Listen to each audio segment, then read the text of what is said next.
It's Footlong Nation Appreciation, and Subway is thanking Footlong fans by giving away thousands of prizes every day, plus free Footlongs for life. Get your codes on 30-ounce drinks and Doritos Nacho Cheese Chips to play and win big. Subway, where winners eat.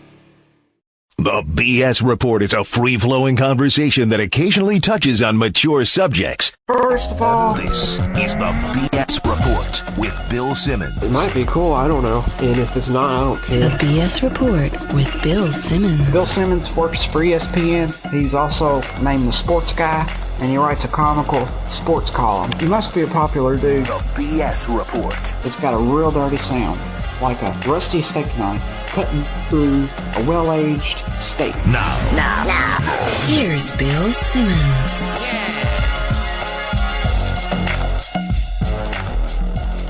Welcome to the BS Report. We are still here in Orlando. The 2011 Finals MVP with me and Joe House, Dirk Nowitzki. How are you? Thank you. Thanks So- for having me. Was it I forget, is it a trophy? How big's the trophy? The trophy is a little smaller than the actually finals trophy, but it's nice. It's about this big. So where'd you put it? That's a good thing. You know, it was a whole lockup mess, so I actually sent it to New York to get like something engraved on it. You know, Dirk Nowitzki, because it had nothing on it. Yeah. And I haven't gotten it back yet. I sent it off. Oh, no. So I haven't seen it all summer, really. I saw it on eBay last week. Maybe Oh, yeah. you better look out. Cuban is trying to make that cash everywhere these days. But I was really happy for you last year because you had, you basically had that 2006, 2007, never got there. Team kind of goes like this a little bit. Seemed like it wasn't going to happen. And then it just kind of happened. I mean, Yeah, it was, out of nowhere, really. I think looking back now, the Tyson Chandler signing was unbelievable. I mean, he basically hasn't played in 2 years, and Donnie and Cuban find him and give him a chance, and he was really the difference maker. His athleticism on the center, his ability to cover ground and make stuff happen out of nowhere, and he was a difference maker. Go ahead, House. I know you're going to ask. Just ask him. What? About Tyson Chandler. What about him? Well, we're both upset that he's not in the Mavericks anymore. Yeah, we thought he was a key part of the Mavericks. So were we at the beginning, but I think it was pretty quick that Mark wanted some cap space. I mean, he's been owning the team for 12 years now, 11 years, and never once did we have in the summer cap space to go after somebody. We always had to make weird sign and trades and always work on scenarios, and this gives us a shot to actually finally go out and get somebody. So I can't blame him, but as a competitor, and I think we would have loved to keep the same team together. Well, especially this season, it feels like it's wide open too. It's wide open, but yeah, I mean, if you look at it, if you sign Tyson for 50 or 60, then our future is basically done for the next couple of years, and our team is all kids, almost 40. And, so you can't blame him. I think you can make a good case for both scenarios, but he decided to go for the cap space, and we'll see how that goes this summer. How's it been with the new blood that's come in this year? 4 or 5 new guys. With no practices. Right. No practices, but I actually liked the guys. I thought Delonte was a good pickup. Basically we had no backup points, so I really like what he's given us. Unfortunately, he got hurt now. Yeah. Lamar has been up and down a little bit. I think he's working himself to where he can help us every night. And Vince had a big game last night. Vince Sanity, he still looks good actually. You know when Vince Sanity. Vince Sanity. You know when I saw him in camp, I was like, we'll see how that goes. But he really he's been playing well. He's been making a 3-point shot. We've been posting him a lot, and he's so big. He's got a lot of matchups for us at the 2 and 3. So we post him a lot, and he's making some stuff happen. So I still like our team. I think we got some good defenders. I think we got some shot makers, and we got some veterans, so we'll just have to see how far we can ride it. And it's not like anyone pulled away either. So what happened with you? So you win the title, then you go in the Cayman Islands for 6 months. You're just drinking pina coladas. 8 months. You even admitted it. You're like, I'm not quite ready for the season yet. No, here's what happened. You ready? No, I win the title, and then I basically promised Germany for the last 2 or 3 summers that this summer was going to play again and maybe try to qualify for the Olympics. So what happened was I obviously didn't know that this was exactly the summer we were going to end of June and win it all. So I only had like maybe 3-4 weeks off before I had to start with Holger again and jump through the gym and do all that stuff. So I played in the Euros, which I shouldn't have. You know, I was just worn out from the long season. Yeah, like 102 games or something. Yeah, in the season, 102 right? games, and we finally reached our goal. So I had a little mental hole there, and so once I fought my way through the Euros, I was completely exhausted. I was like, I don't want to see a ball. I want to see a gym from the inside for months. So after the Euros, I took like 2 months off, and that obviously pushed everything so far back that kind of like my preparation that I usually start for the season somewhere in August. Right. Got pushed so far back that I didn't basically start preparing until like it was November. So by that time, I mean, I had like a couple of weeks to get ready for 5-6 games a week. It seems like you're back now, though. Like about I'm 4 weeks ago, came back. They shut me basically down for a week. It was getting to the point where there was no progress made. I couldn't move, and my knee kept swelling up. And they were like, hey, well, we're going to shut you down for a week. You're going to focus on lifting, getting your legs strong, and really getting your base back. And we did that, and it was good. The guys won some games while I was out, and I was able to get in shape and really get my legs strong. And been playing better ever since, so it was good. So you win the title. That night, everybody pours champagne on each other. Done. Walk me through the next 48 hours. Like, how many hours sleep? Well, you know, we stayed over in Miami that night, so that's when, yeah. Oh, so no sleep that night. So 0 hours first night. We actually went right from the arena, no food. You know, you take like thousands of pictures. We'll Bill Russell in the back and the trophy, and that was great. So we haven't eaten yet. We took the bus right to Live, which is a club in Miami. And it got ugly in there. Cuban bought like this champagne bottle. It was oh my God, he must have been out of his mind. It was just the with the black bottle card. was like so big, it was crazy. So that goes all night. That went on basically till like 5 or 6, and we left at like 8:30 the next day. So there was not much sleeping going on. And then, I mean, we landed, and the airport was just a circus. Oh, Dallas, so many people. The mayor, I mean, outside the fans were there. So. Yeah, that was fun, and just basically partied the next 3 days, and then was the parade in Dallas, which was still one of the best moments I can ever remember. What teammate was the one where you were like during the 3 days of partying, like, oh my God, this guy we might not see him again? Chet is definitely when it comes to partying, he's definitely up there. He's crazy. I heard Deshaun Stevenson's had a couple good nights. Even though I wasn't with him on those nights, but we definitely have some guys that can go after. Don't you wish it was like hockey, where you get the Stanley Cup and you get it for a day? You could have taken it to Germany. That would have been sweet. But even this year with the whole lockout, it was weird. You know, I couldn't talk to Cuban or even some of a lot of my friends work for the organization, so I couldn't see my MVP trophy. I couldn't talk to the guys. So that, from that standpoint, it was a brutal summer. But I'm glad we got it done. So, like, sometimes when people accomplish their goal, it's kind of like a weird letdown after the fact. Other people are just happy, then that's it. They have a permanent smile on their face. I did have a little mental letdown for sure. I had problems, especially for the Euros, when I had to start basically after a month later, be in the gym and run up and down, shoot jumpers again.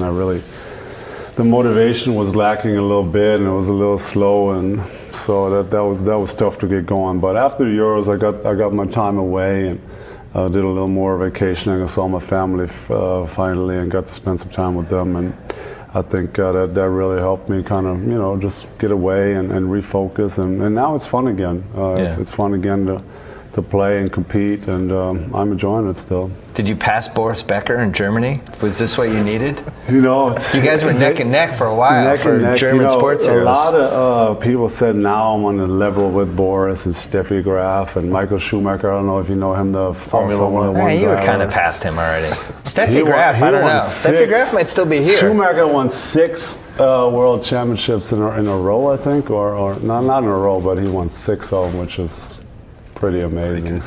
Pretty good. And now we got the new one, Sebastian Vettel. I don't know if you heard about them. He won the last 2 in a row. So Yeah, Steffi Graf. we're big in Formula One. Yeah, you might need another Finals MVP for Steffi Graf. I know Steffi was. I mean, when I grew up, I played tennis. All I was watching was obviously Boris and Steffi. And you played tennis growing up? Yeah, I don't know if I knew that. I know, it's really good. You still play? You gotta ask Steiny. He comes over all the time. I'll whoop him up in some tennis stuff.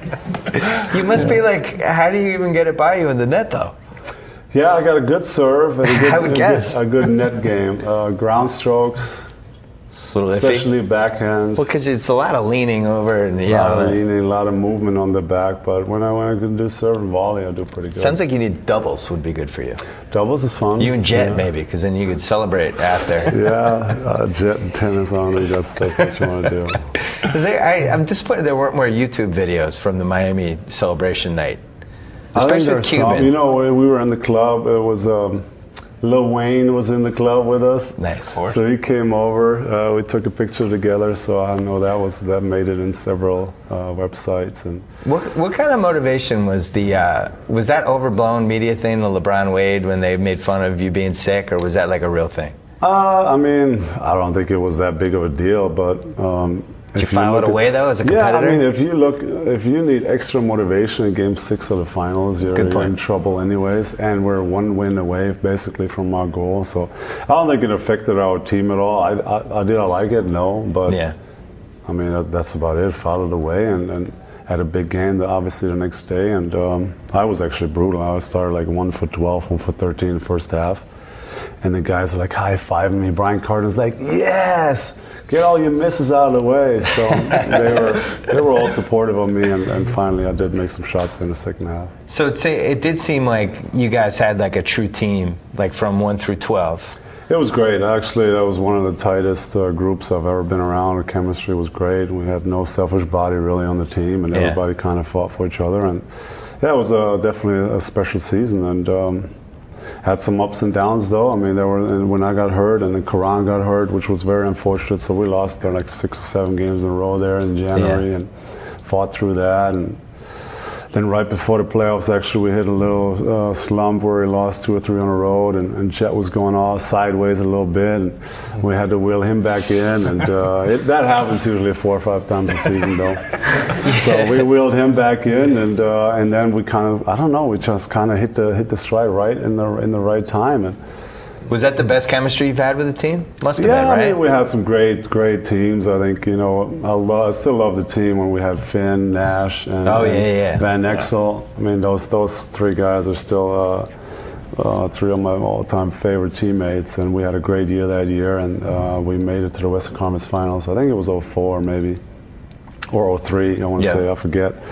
But then I got hurt against San Antonio in the Western Conference Finals, and we lost in Game 6 when basically Kerr didn't play for months, and he comes in, drills like 4 or 5 threes. He's still bragging about that. In the fourth quarter, and we lose in 6 games, so that was tough. But so do you want to announce that you and Nash are going to play together next year, or do you have to wait until next year for that? I think we got to wait. You got to do one last, maybe in your 40s, you do one more year. Maybe in some Canadian beer league or something. Yeah, that'd be good. That would be good. I don't think it's going to happen. You could buy a D-League team and just play for it. Yeah, maybe. Did you think he would still be doing this at age 38? Like, it seems impossible. Yeah. You know, we let him actually go because we basically thought he was going to break down. And he had that bad back then. Yeah, he had a bad back, and he missed my rookie year, or was it my second year? He missed a bunch of games. And so that's why Cuban said, I don't want to give you 5-6 years because I can't see you doing it. And but he's a freak though. To give him credit, the way he takes care of his body, the lifting. I mean, he basically eats raw vegetables 3 times a day. No sugar. No sugar. I mean, he's a freak, so he really takes care of himself. He has the whole team doing it, which I think is funny. Like Jared Dudley now is built like a supermodel. Yes. He doesn't eat anything. It seems not to work. He doesn't even stare at a pretzel. Yeah.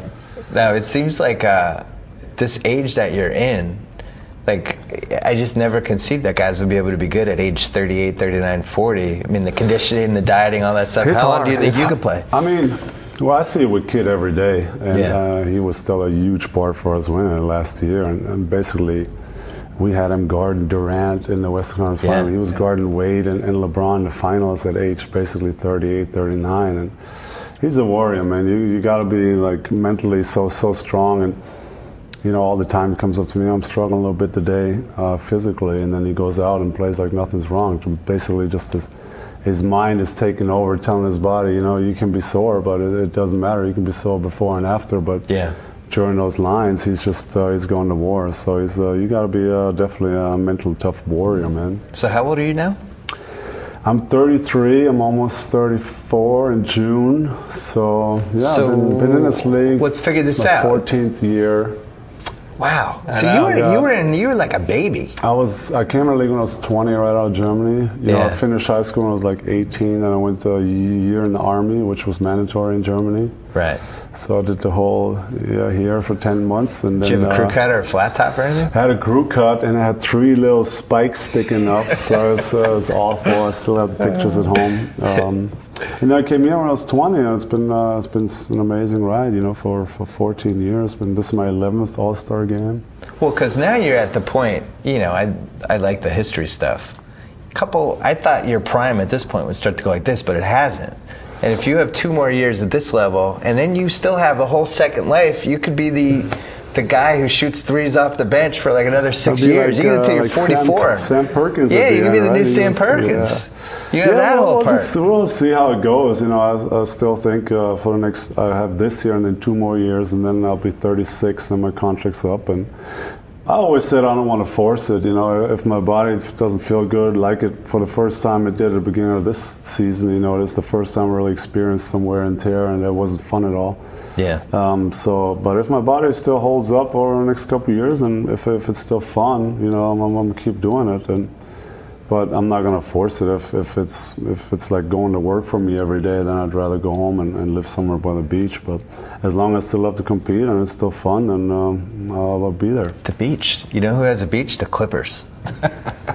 Manhattan Beach. A lot of the Clippers live there. That could be a good last chapter for you. That's actually where Kamen lived before he got traded. You and Chris Paul and Blake Griffin. I would go pay to see that.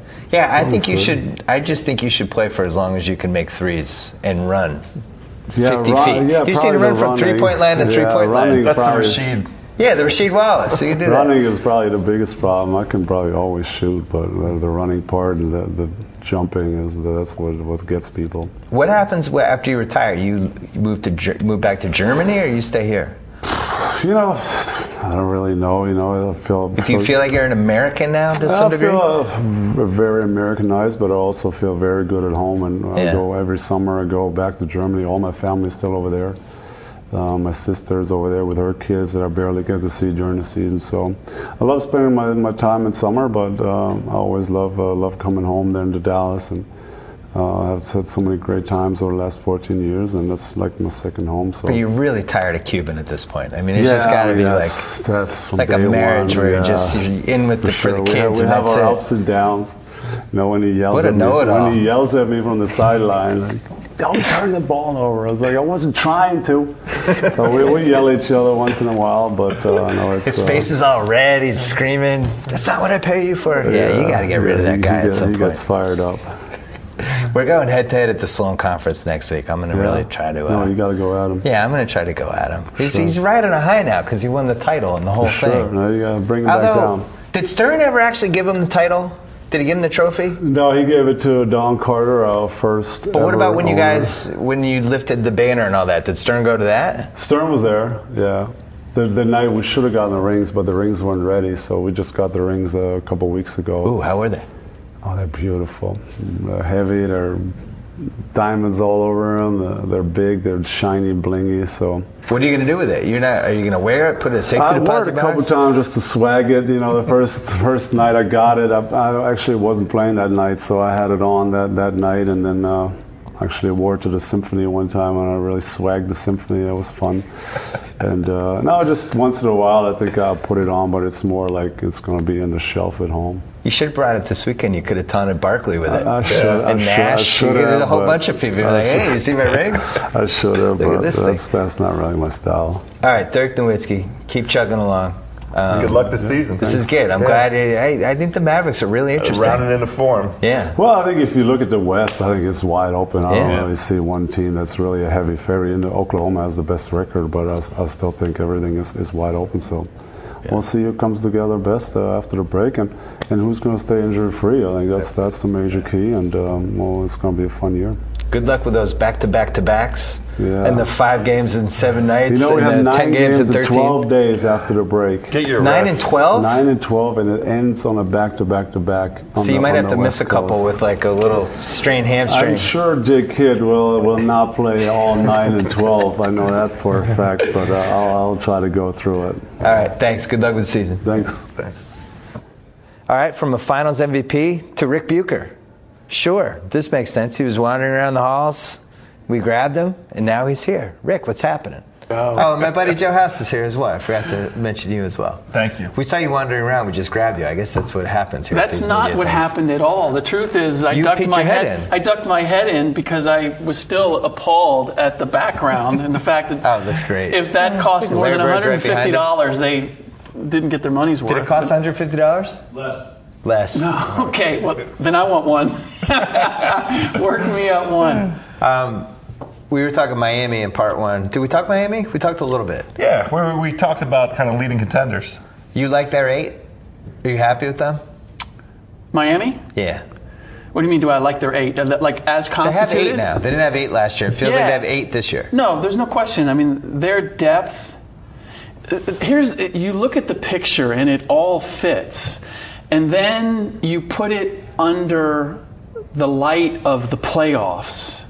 And that's when it comes apart. To me, on the outside, all the pieces look good. I like Shane Battier. I like a healthy Mike Miller. I like Norris Cole and Mario Chalmers. And then the way LeBron and Dwayne Wade are playing below the free throw line. There's almost nothing that you can take apart. And yet, then you go, okay, but now we're going to go to the playoffs, and I'll look at the Miami-Chicago game in Miami and how it came to a half-court game, and they came apart. And so all these runs... But so did Chicago, though. What's that? Chicago went back to the whole Derrick Rose and no other scorers in the team thing. They're both not ready. It's kind of like, No. Agreed. Somebody's got to win this year. I watch every team, and I watch Oklahoma City, and I'm like, they don't have enough scoring. I will say the one thing about Chicago that I saw a little bit different, and keep in mind, this is without Luol Deng in that game. True. Was that Derrick Rose, to me, they never stopped him. In the playoffs, they could corral him, and he had to take either desperation shots or he had to just give it up early. He was able, even down the stretch, to get wherever he wanted to on the court. And instead of like driving all the way to the basket in the second half, he would get to the free throw line and wait. And now he was either going to throw that little floater or he was going to let the defense come to him, and now it opened up some opportunities that he didn't have previously. LeBron wasn't guarding him for the whole game, right? He only guarded him for a little piece of it. No, but he was good there too, because he found a way, and this is where Rip Hamilton comes in and is very vital, because what they did is that's interesting. They just moved Derrick Rose away, and now they ran weak side stuff for Rip Hamilton. Rip Hamilton is getting 16, 17 footers. Yeah. It's a fair question. I'm not saying that Chicago is better than Miami. I'm just saying that Miami has all these unbelievable runs, and they're beating people by 30. Yeah. And it, like, when I go back to the playoff picture and they got to play Chicago's pace, they come way back to the pack. And are they the best team? I'll give you that. They're the best team when they're up 10. Yes. When they're up 10, it's like, whoa, watch out for this team. Well, we were saying last night we were watching the Laker game, and I thought I thought this Lakers team was going to barely make the playoffs. I'm amazed that they've been able to stay as healthy as they've stayed. But I thought this when I watched them beat the Celtics. If it's going to be an 84-82 type game and chess match and slow, and they're in pretty good shape. And they're still going to be a tough out, And I don't know what happened in that Dallas series. Obviously Gasol was not the same guy. Dallas caught some momentum. They started making threes. Like, it just snowballed. I still would not want to play the Lakers in a series if those 3 guys are healthy. If they don't trade one of those 3 guys, which it seems like. Yeah, well, I think picking up on that theme, this is a year where we've talked about kind of maybe there's an opportunity for an up-and-coming team to kind of make that leap. I also think... Or an old fart team. Well, that's where I was going with that. Maybe it's a year for a team like the Spurs. It's a weird year. Like a last-ditch effort for a team like that. Yeah, I'm still sitting there watching Memphis, checking the Zebo every couple of days when he comes out. they've been able to hang around without him. Yeah. And when they add him to what they have, like I was really impressed by them when they played the Clips. They play defense. They do, and they're dangerous. And Gasol is playing great. I really enjoy watching him in person. He's got a little Duncan in him now. He's like directing guys where to go. You go here, I'll go there. He's calling out picks, and I like what I see from him. I think they almost have an embarrassment of riches, though. I'm not sure that when Zebo comes back, that it's like Rudy Gay coming back. It's now a plus on top of what you already have. I believe he just gets the Spates minutes, though. Who? Zebo. Okay, but to utilize him, you have to go to him. You have to give him the ball. And now Marc Gasol's not quite the same player. And now Rudy Gay can't get into a rhythm. And so I just wonder when you bring him back if it doesn't take them a step back rather than move them a step forward. It's still a chemistry experiment. I mean, the interesting thing is they went on that run last year. Rudy Gay wasn't part of that run. Right. And they really had a chemistry for that Well, they also run. had the one team that they knew they could beat.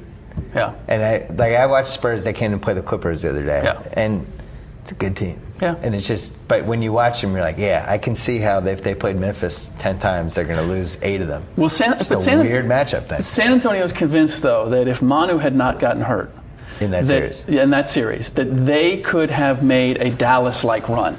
That they had the experience to do that, and then they get to Miami, and they can throw the same sort of we know how to do this and you don't mojo that Dallas did. Yeah. So I believe them in that, and that's why I said at the beginning of the year, look, I closed the window on San Antonio last year. I said they're done. Well, because Parker's playing as well as he's ever played. Yeah, there's no more. That's pushing. But I opened it back up this fall. Mine's open too. Because I said, you know what? Why not? I mean, Dallas showed us that it exists. Yeah. It's a weird season. Yeah. I do think Great coach. Who's going to have his Kawhi team. Leonard has been a revelation. Yeah. I was texting him during that game, like Kawhi Leonard. Passed the blink test for me. Kind of knows what he's doing. He just kind of runs around and he's in the right spots and he doesn't do anything he can't do. I liked him. And I like pick up a guy like Fareed, TJ too. Ford. Right. Gives him some minutes. He Danny didn't play Green in the game comes in and gives him some minutes. Where did Danny Green come from? It's the usual with the Spurs. Where did the Yeah. Can I just tell you how much trouble Danny Green gave Chris Paul? Yeah. I was like dumbfounded by it. Like Chris Paul was like really working hard to get by Danny Green. You know what's interesting for me is I can see from a leadership standpoint why people put Chris Paul in the MVP conversation.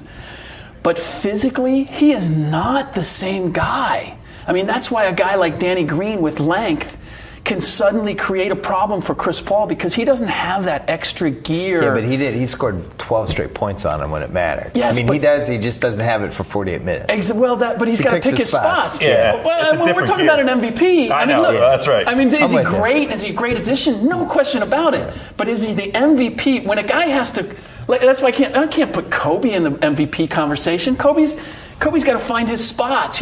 Now he's like, how do I manage this? And I can't get this shot off, but I'll throw it near the rim because I know Andrew Bynum can go get it. But I do feel like Chris he does the whole point guard thing, though, of I'm going to get everybody involved. We'll try to win the game that way. Yeah. And if they need me, I will take over the game. I've watched him do it 8 times. Yeah, I don't think any of this is a criticism. We're talking about it like in the context of MVP discussion. What are the I just think those are good. The little secret with Chris Paul, he's like 5'10" and a half. Yes. Yep. Yes. Yep. And Randy Foye is like 4 inches taller than him. Yes. Like you don't realize it till you go to the games and you kind of see him lined up and you're like, wait a second, how tall is this guy? Yep. The same thing with Iverson. Iverson was 5'11". Yep. But it does seem like these taller guys can. Like if you think about it, those are the kind of guys you want to guard a point guard. The guys who jump forward. He can't shoot over him. Yeah. And then a Danny Green, an athletic Danny Green length, he can play off of him. And that's where the lack of that explosiveness is where I see it with Chris Paul. Because it used to be you could take a step off of him and he was still going to motor past you. Well, guys they would always kind of, it's you see it now with Irving and the Cavs. Guys kind of leaning backwards because they don't want to get embarrassed. Yeah. And I don't. You're right. I don't notice that as much. You know what's fascinating about that game? Yeah. Just in general. I know you love Duncan. I don't need to tell you, and I know you do too. It's great to watch Duncan at this point in his career because it's like he doesn't have what he had anymore. Yeah. He's not torture chamber. It's at one point Caron Butler was on him in the low post. He couldn't jump hook him. Yep. But he's so freaking smart. He's such a good teammate. He's so good defensively. He knows exactly where to go. He's a great passer. The maestro. He doesn't do anything he can't do, and he still has a huge impact on the game. Doesn't and he's leave the ground. basically washed up at this point. That's it. Yeah. It's amazing. Like I feel like he could play for 6 more years doing exactly what we're seeing right now. Yeah. No, right? Agreed. If he wants to. I mean, he might not want to, but he's still the best team in the league. He's got arms around everybody. He's always talking and.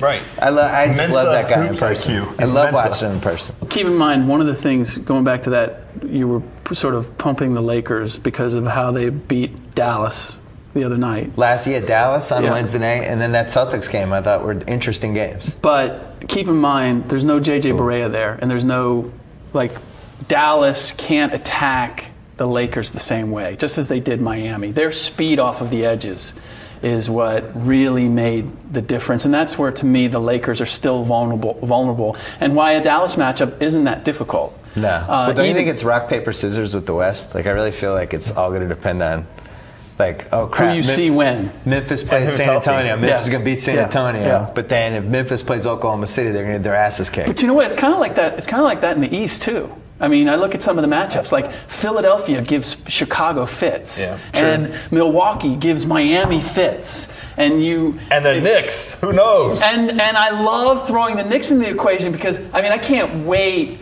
to see the result of that, because you know that Melo wants to give it to LeBron. And now you have Tyson Chandler in the mix, they're really intriguing. They have, when you scary. look at their box score now, I hate to say it, but they're a scary team. They have 8 professional basketball players. You look at their top 8, it's Baron Davis, their third guard. If he's even confident. Professional, 8 guys who not only get paid, but they earn their paycheck. They're good quality guys. Jacoby, we have Dirk? No. Right now, we'll come to that later. Right now, for today's pod, we're at an hour and 2 minutes. Well, we're putting this for tomorrow. I thought you were going to attack this in the end of today. No. I was talking about the. No. I wanted to put the part 1 up today. What? Yeah. I thought that was done. We made that decision. No, didn't we make that decision, or was that crazy? We're attacking this on the end of today's. Maybe you texted Stein. Let's put this tomorrow on that decision. And let's to put the one up that we had already, the Kevin Love and me and House. All right. I think we have too much tomorrow already. We should attack this at the end of today. We'll save it. We can do run Bucher next week. First thing in the morning. By saying we don't have Dirk, we have Bucher. It would be Dirk and Bucher first thing tomorrow morning. I said part 2 tomorrow. We have Dirk coming up, Bucher. Yeah. All right, cool. All right. What were we talking about? Spurs. We were talking Knicks. About the Knicks. The Knicks, yeah. Now they've suddenly become a professional athlete. The one thing that does scare me, though, is that, they still, Tyson Chandler has to be the defensive coordinator. He has to compel everybody else to play defense, and I just don't know if he's going to be able to do it at the level that you can. I think there's a willingness. I think they desire it. I don't think anybody on that team knows how to play defense other than Tyson Chandler. Can we talk about the elephant in the room that the Knicks fans just don't want to talk about and never gets mentioned? How bad Amari looks. Yeah. And he looked. Look, I've had people tell me that, losing his brother, that had a huge emotional impact on him, and he's kind of floundering. Well, there's two different, the mental part, but then physically I don't feel like he's the same. Physically he has not been there from the beginning of the season, but I also How about this from the second half of last season? See, now you're getting at the truth, which is he was the king of the castle. We were talking, he was an MVP. It's a fact. He was an MVP candidate. As crazy as I thought that sounded, he was in that conversation. He earned it. And then Carmelo comes in, and now it's not his show anymore. He is an afterthought in that picture. Well, I would dig a little further, though. I thought D'Antoni played him too many minutes those first 2 months. I agree he was with playing that. 42 a night. That may be true. And I think he beat him into the ground, and I don't think that helped either. That may be true. But to me, the biggest element is I'm not convinced that he really wants to be. He embraced the challenge of being the guy in New York. He actually thought he was the guy. He did. And now that's not where his head is at now. And so, it's like anything, you're the king and now you're third or fourth. Like, where do you find your motivation to still be absolutely great at third or but fourth. Jeremy Lin's in there too. Well, He's like at least third. Chandler might even be ahead of him now. The most Chandler's popular interesting, with the Knicks. the most interesting team with tradable assets is the Knicks now. Yeah, but nobody's getting that Amari contract. No, nobody's taking that. Really? It's not even The insurance. insured. I mean, he has insurance on his knees, his eyes.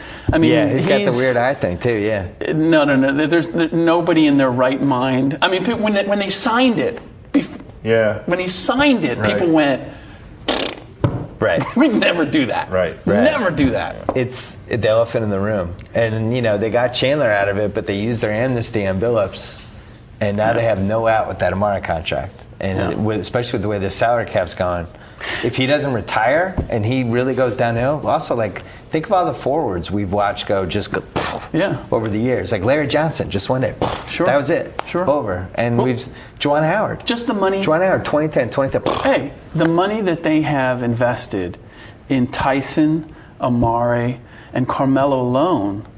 And Carmelo's contract goes up, and ends up at like $24 million. I mean, they've got $50 million invested in three guys. When you go over $70 million, now you're going to be paying like $2-3 for every dollar. I mean, the price that they're going to pay is exorbitant for this team. That's why Carmelo and Chandler for Howard is to me like a realistic. It's my favorite trade scenario. Good fake trade. My favorite. Howard and Turkoglu. I love that trade.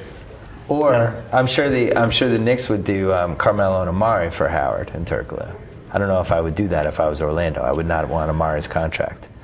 No, so you're saying Carmelo and Chandler? You haven't heard that one? For Howard? Yeah. It's pretty juicy. Pretty interesting trade. If you're in Orlando, that's as good as you're going to do. If I'm Orlando, I do that in a heartbeat. Absolutely, got to do it. Yeah, you might even do that without Turkoglu. I'm not sure that I do that if I'm the Knicks. Amari, Howard, Lynn. I would want to put Amari in the trade. I would do it for Amari and Carmelo. Yeah. Although I will say, and I love Tyson Chandler. I love everything about him. He's not a $60 million plus. Right. Well, obviously Dallas felt that way as well. Yeah, well, that's a whole other. I do think that's the question. That's a big question I have. Is what's Mark Cuban doing? Because everything that I know and hear is that Deron Williams is staying in New Jersey. Deron Williams understands. Look, they could make moves right now to improve this team, and they make it very clear to him. If we do this or do this right now to be a little bit better now, this is how it hamstrings us down the line. I heard he was in the room, like where they make decisions. Yes. Was in there in December. Like with the decision makers. Without question. Yeah. Not just once. Oh. Hey. Oh. Come on in. Not just one time has he been in that room. Yeah. He's in there on a regular basis. This is what we're doing. He's part of that. As well he should be. I agree. It's a smart thing. He's the most valuable asset. You got to make him believe in the game plan. There's no other way to keep him. No question. I still think he should go to Dallas. Well, when you're talking about like the tax and the ramifications of that, this is why I feel like the Gasol-Rondo thing has real legs.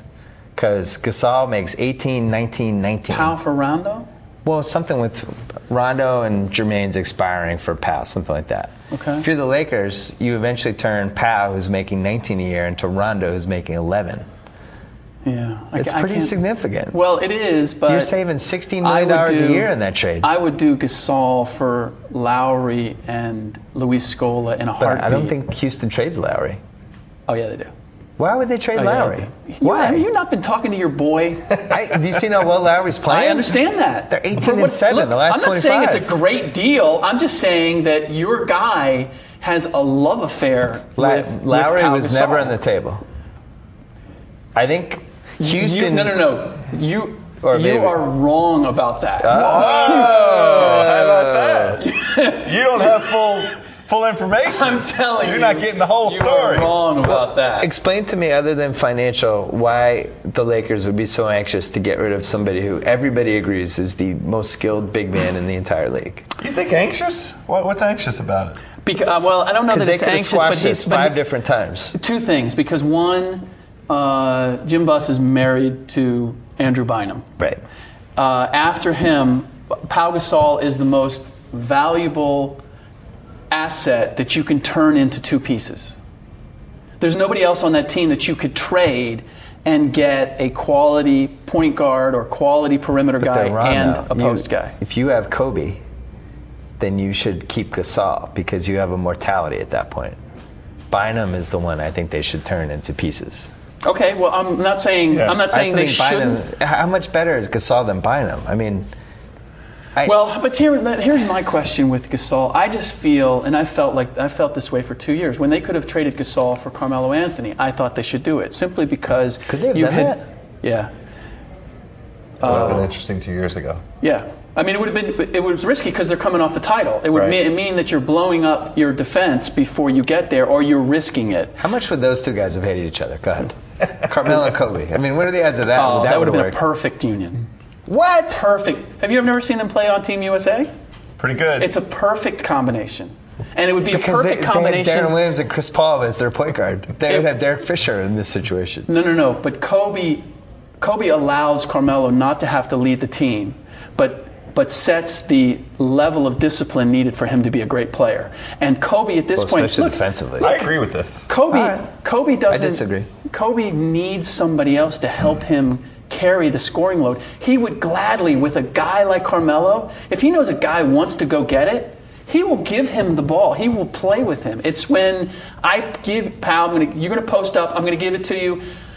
Okay, I know it's coming back in 8 seconds after you cut it back and wait for the double. It doesn't come, and now you're going to throw back out and repost. And now I got 7 seconds left, and I got to do something with it. Screw it. I'm not giving you the ball anymore. I'm going to use 15 seconds and get the best shot I can get.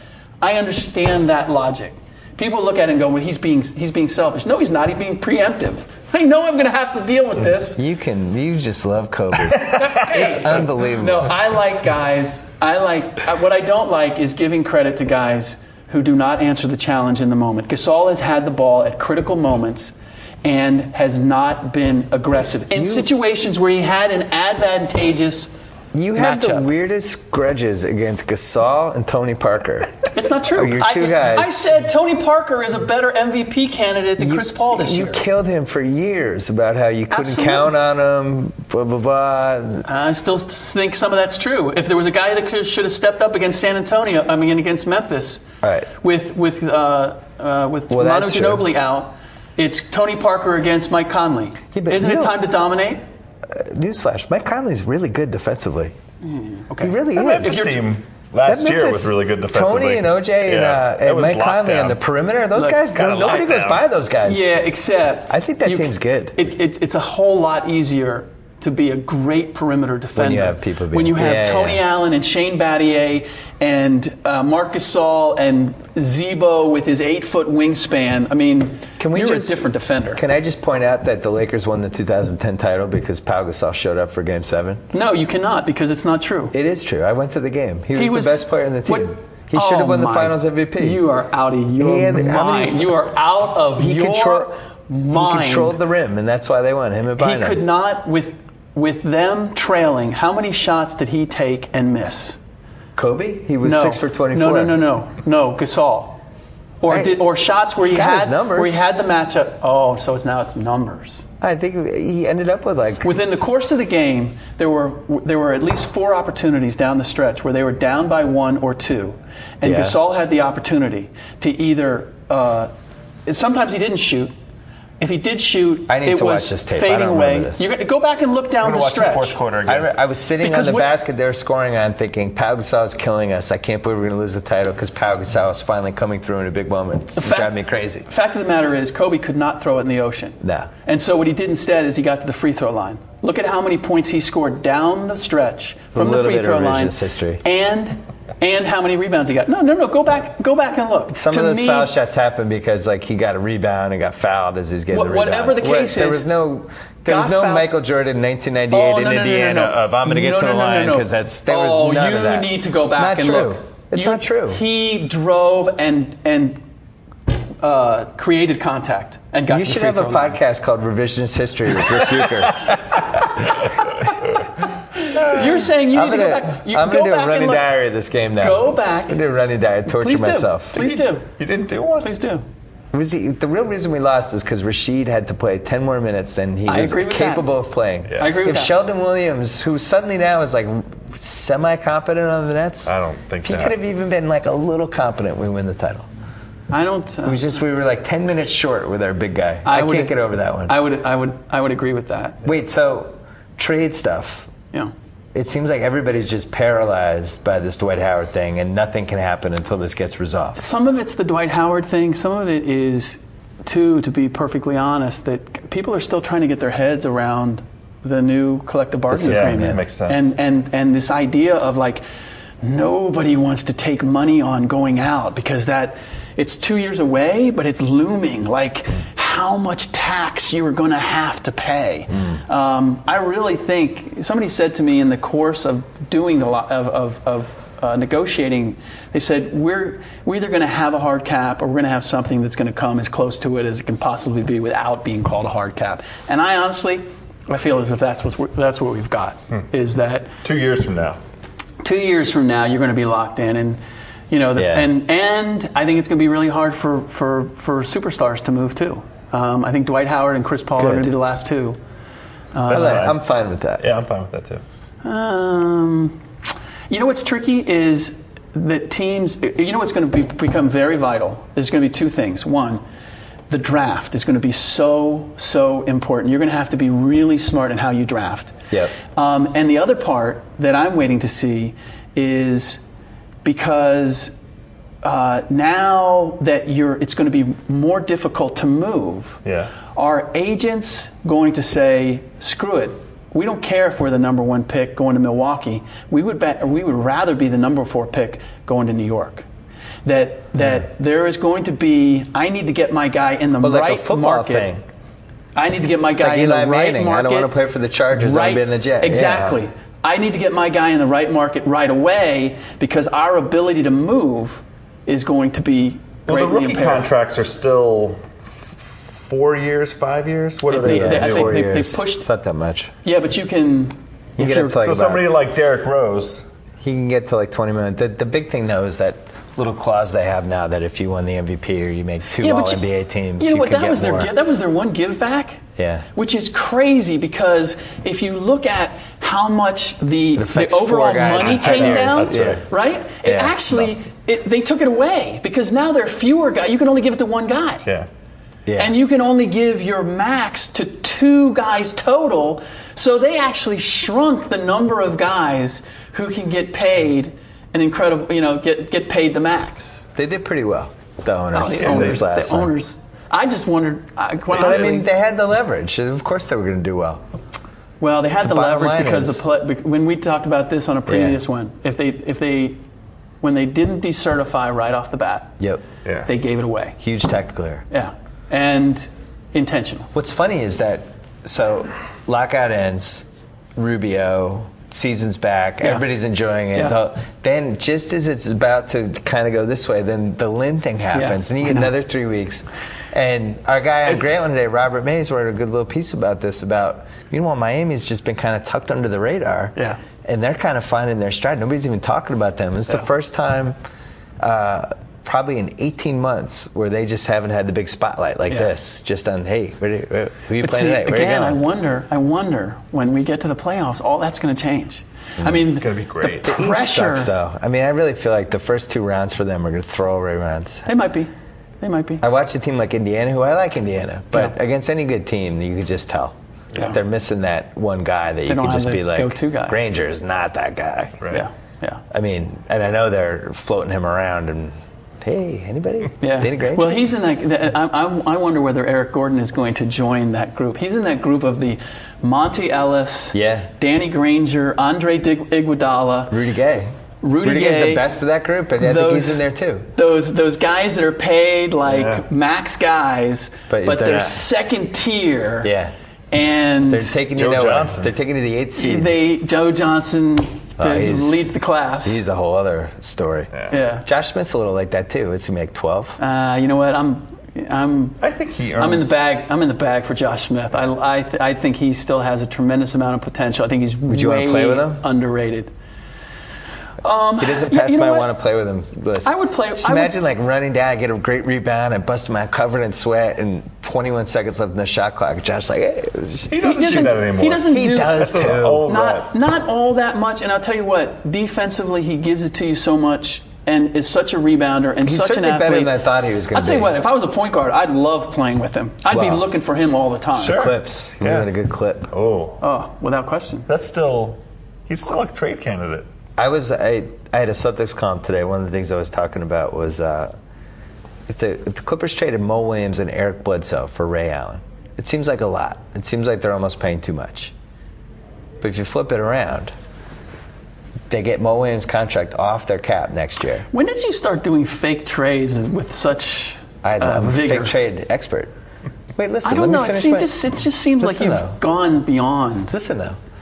Now they have Ray Allen as your 2 guard for the playoffs. That's You notice pretty they're good. all Boston oriented Of too. course I think they are. that's. That's right. I know we Rondo understand and that, Gasol. but still, it's he's supposed to be a national guy now, right? I mean, that's why we have things like this. I mean, there's a lot of national. It's all no. Boston. There's a lot of Yeah, what- Boston there, but Boston look, national. where are Only we? Boston. We're at the NBA. He's parlayed the Boston thing into a national guy, and Can I yet finish they're my still Ray Allen all trade? Boston trades. Yeah, go ahead. Would Ray Allen make the Clippers better? Yes. Would you feel better about them Yes. in the playoffs? Yes. Undoubtedly. Yes. Okay. Yes. I really like Eric Bledsoe. I think he's legit, and I think if you Legit just look at how? him in person, What level? he's a physical specimen for a guard. Okay. He's built like a freaking tight end, and he's fast, and he's learning from Chris Paul every day, which nobody. He's in Chris Paul basketball camp right So now. is Stuckey. Pretty good. Huh? So is Stuckey. Stuckey's good though. I mean, And he's Will an Bynum. NBA player. Those are physical, like. Yeah. I just think he's brutes. good. I like him. I like the way I watch him in warm-ups. I'm just asking you to put I'm him- sold on him. I'm sold on him. I think he's going to be a starter in the league. Anyway, so they do that trade. Man, you are a guy who just. He looks really good running up and down. That's part of my thing. He It was really- like Kawhi Leonard the other day. I was like watching for Kawhi. Kawhi. It's like I the watched island. him I watched for a Cowie. minute. Cowie. I was like this guy passes He's a the test. national guy, and he doesn't. Cowie. Listen, I'm He bad gets with all the names pronunciations. wrong. What are I you still talking can't about? do Pekovic. Yeah. So they make that trade. They get Mo off the cap, which is the sneaky part of that trade.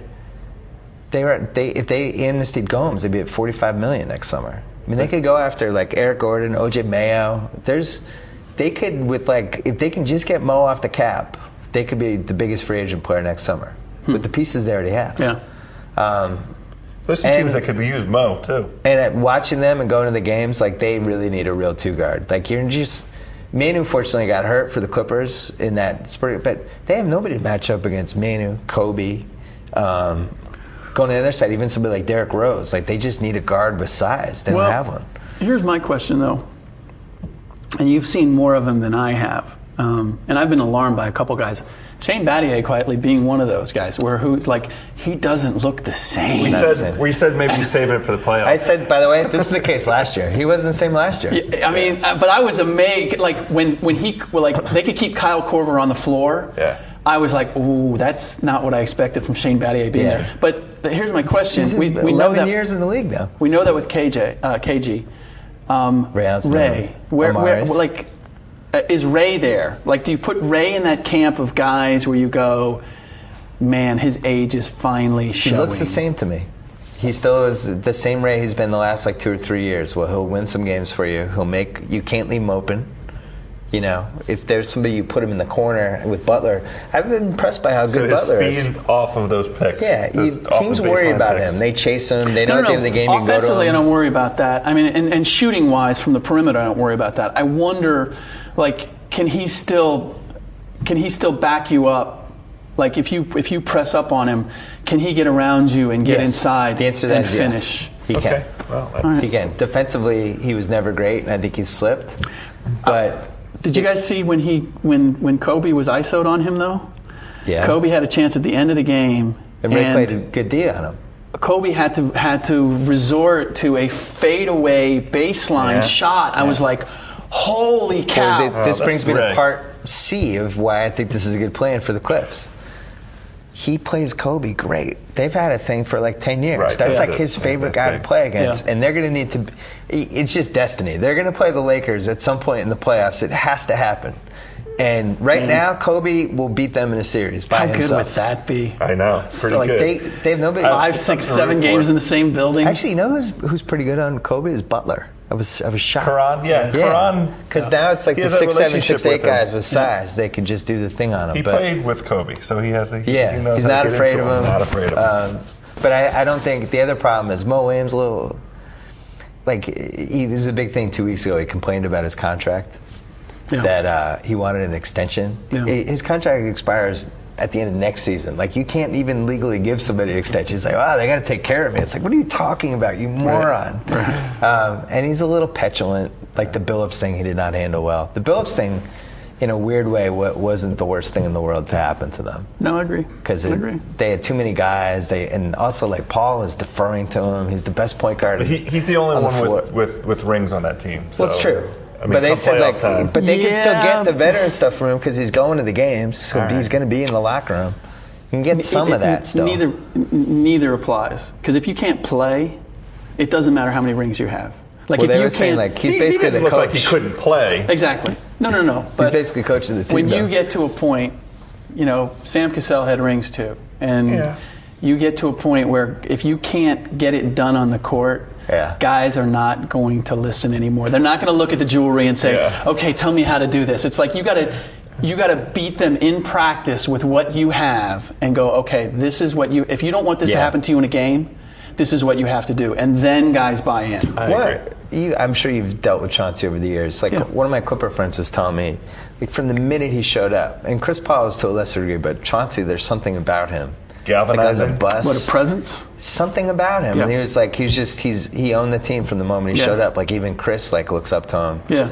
Like, what is the quality? What is it about him? Because some people thought that he should have been the players union leader, not Fisher, because he has such respect from superstars, casual. Like, he's the one guy who could have gotten everybody together.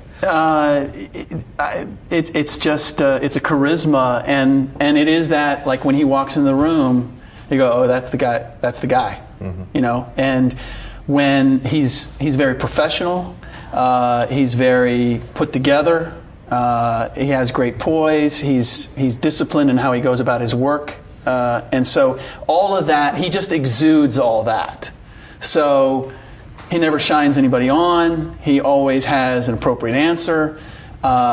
He just always looks presidential. I mean, in a lot of ways, Derrick has many of the same qualities. He was just never a player. He was not of Chauncey's level. Yeah. And Chauncey still, Derrick, for all of his put together, still walks in the room like, I'm kind of Kobe's caddy. I mean, there's still that, and Chauncey walks in and goes, whether you knew it or not, I was the best player on a championship team in Detroit. It cares himself. Even the Mr. Big Shot nickname, the whole thing. He still has that. What do you see him doing after? Does he coach? Does he? That's interesting. Become an announcer? I don't see that. I could see him. Does he become like a businessman? Seems like he'll do stuff. I could see him being a GM. I don't know him. GM would be interesting. That'd be good. I don't know him well enough to know how well he would operate outside of the basketball realm. But I could easily see, and I probably see GM more than coach. I think coach, you have to be able to deal with different personalities. Everybody sort of comes to Chauncey as opposed to Chauncey coming to them. Give me your top 4 coaches right now. Popovich 1. Pop, Carlisle, Thibodeau. I thought that they would take. In there? I thought they would take a step back. Second tier? I normally would. I mean, there's a cast of. You know what? I mean, it's difficult for me because the job that Doc is doing with Boston, in many ways, is completely different from the job that Rick Adelman is doing with Minnesota. That's one name. And yet, both of them are doing special things with what they have. Yeah. They're making their group much better than it actually is. I feel like Adelman's coach of the year. We heard Kevin Love just say that an hour ago. What about the guy in Houston? Mikhail. Yeah. 18 and 7 last 25. Yeah. That's pretty good. Yeah. I think Frank Vogel's a good coach too. He could be. That Indiana team, when you watch them, it's like, who's good on this team? Like, they have a bunch of solid guys, but I just wonder whether some of that is the combination of Frank getting a shot, and he's really sort of, still that kind of wet behind the ears. I'm so excited just to be an NBA coach, right? And he has a group of players that are kind of like that too, we're just excited to be NBA players. And that combination, I need when that shine comes off, when it becomes a job, then I need to see it. Got to give Lionel Hollins credit. Sure. Lost his best player in the over 500 in a much harder conference. Has held them together. Yeah. Boy, they got some talent though. They're a crazy talent. I like that team. Talent's great. That's a team. All those top 4 seeds are just going to be. It's going to be like the merry-go-round. Nobody wants to end up with that Memphis team in round 1. Yeah. There's that. I mean. Why were you surprised that I put Thibodeau in there? Or Thibodeau? Yeah, is he Thibodeau now? I guess I shouldn't be. It's Thibodeau, the long form. It's Tibbs as a. I worry about him. I worry about a burnout factor with him, but I guess we just haven't seen it yet. Because he does have that Doug Collins, every game is the most intense game anybody's ever played, and I don't see how that lasts for 8 years. One, I expected it too, and I actually expected their team to take a step back this year because he pushed them so hard last year, and they fell short. And I thought, you know what, these guys are going to realize they don't have enough. Yeah. And that's going to work backward on them. Sort of like when Utah with Boozer and Darren, and they went to the Western Conference Finals, and then they got punked, and they went, oh yeah, we're just not good enough to ever get there. Yeah. And then it was residual. I felt like the same, and I was surprised because Chicago, those guys still believe. He still pushes them. I really honestly believe. I believe it's because Derrick Rose is maniacal as Tibbs is. Yeah. Like he loves the way Tibbs coaches them, and I just don't know how many superstars would love being played 42 minutes in meaningless games. After that right after Christmas when Rose came to the Clippers, head to head with Chris Paul, and just and you could tell he had circled. It was like Darren Williams and Jeremy Lin had it circled the whole thing. He was looking at him in being courtside in Miami for that Miami-Chicago game, January 29th. He was trying so hard. I mean, the meaning of that game to him was in an entirely different stratosphere to anybody else. And you could see where he was trying to contain it, and you could see it, like the tension in his face. And in that game, when LeBron caught a quick inbounds and hit a 3, and they didn't switch out to guard it quickly enough, he yelled, "What the blank are you guys doing?" I've never seen him blow up at his team like that. And it was, to me, it was like he just and you look, people can say I'm in the bag for him. That's what I love about him. I don't think there's any guy in the league who cares single-mindedly about winning. Can I say something? More than Derrick Rose. You're in the bag for him. But I do agree with you. I do agree with you. The Olympics, I wrote about this a couple weeks ago, but I did feel like there was Olympic stuff going on with Rose and Paul, because that's a spot. That starting spot's open. Yeah, I don't think so. I don't think it's Olympics. I think it's the simple big thing. It's the point guard throne. It's an alpha dog thing. Point guard throne. The best. Point guard throne. Olympics part of that. The alpha thing is the problem. Is talking about point guards. The alpha thing is the same problem you have in Oklahoma City.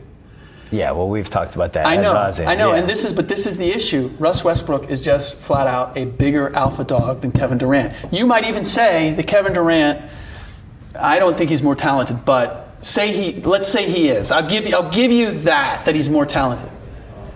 He's not more of an alpha dog. When push comes to shove, Russ will impose his will to a greater level than Kevin will. We're going to talk about this next time. Thank you, Rick Bucher. We'll see you around this weekend. It was fun. Appreciate it. You guys may not know this. This is the first time that House and I have actually breathed the same air. It was seamless. Tremendous. It was like you guys have known each other for 10 years. Yeah. All right, cool. We'll talk to you soon. See ya. So I get to sign off. Whoa. Thank you for downloading the BS Report with Bill Simmons. Too much fun. Check out more podcasts at the iTunes Music Store or at PodCenter at ESPNRadio.com. Peace out. Unfortunately, that's it for Bill today, and football's regular season is over. But don't worry, there's still plenty to celebrate, because Subway Footlong Nation Appreciation is on. To thank you for making footlongs famous, Subway's giving away thousands of prizes every day, including free footlongs for life. Head to Subway and grab a 30-ounce drink or Doritos Nacho Cheese Chips for game codes. Then, visit Subway.com online or on your mobile device to enter your code for a chance to win big. We're giving away a prize a minute, so hurry in. Subway, where winners eat.